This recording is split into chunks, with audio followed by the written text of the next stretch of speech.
হরে কৃষ্ণ হরে কৃষ্ণ কৃষ্ণ কৃষ্ণ হরে হরে হরে রাম রাম রাম হরে হরে হরে কৃষ্ণ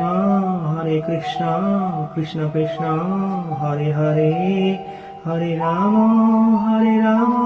রাম রাম হরে হরে হরে কৃষ্ণ কৃষ্ণ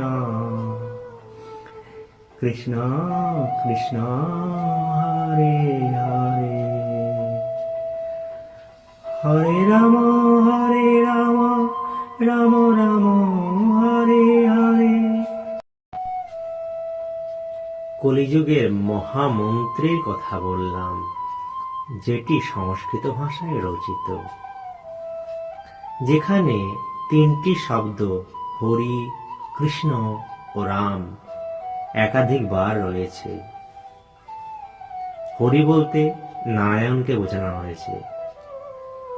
হরি শব্দের সম্বোধন হরে, অর্থাৎ হে হরি। আবার হরা শব্দের সম্বোধনও হরে, হরা অর্থাৎ রাধা। আর হরি শব্দের বাংলা অর্থ হচ্ছে যিনি সংসারের মায়াকে হরণ করেন।